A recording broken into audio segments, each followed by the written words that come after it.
The Soviet writer Maxim Gorky talked about freedom, saying, "Freedom is the first 5 minutes in which you were born to cry naked, nameless, without a sense of any separative psyche, not knowing what is right, what is wrong, and without human grudge. 5 minutes after birth, society decided your name, nationality, religion, and other attributes.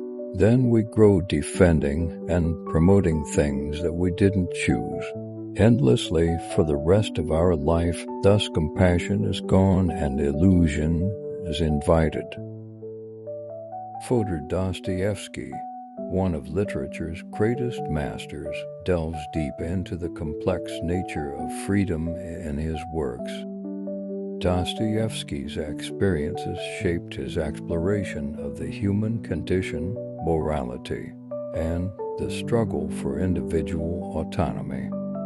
He believed that true freedom comes with profound responsibility, often examining the tension between personal desires and societal constraints. We'll explore his thoughts on freedom, revealing how his characters grapple with the burdens and joys of liberty.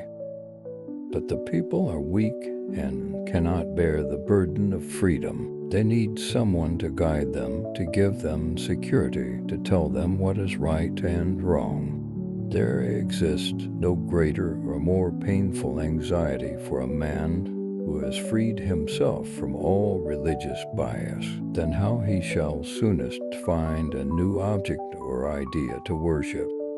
That day must come when men will understand that freedom and daily bread enough to satisfy all who are unthinkable and can never be had together, as men will never be able to fairly divide the two among themselves.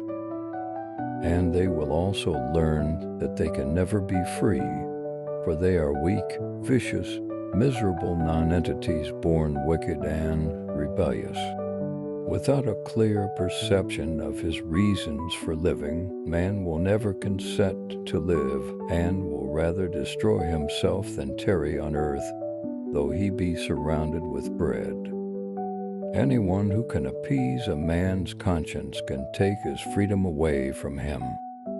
Man is tormented by no greater anxiety than to find someone quickly to whom he can hand over that great gift of freedom with which the ill-fated creature is born. In the end, they will lay their freedom at our feet and say to us, "Make us your slaves, but feed us." If you want total security, go to prison.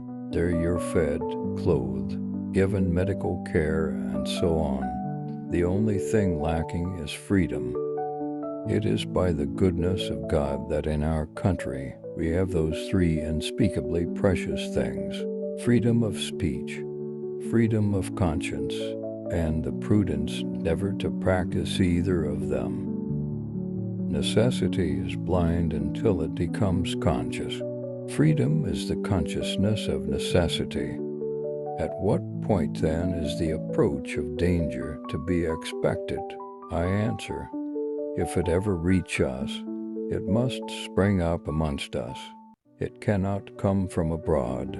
If destruction be our lot, we must ourselves be its author and finisher. As a nation of freemen, we must live through all time or die by suicide.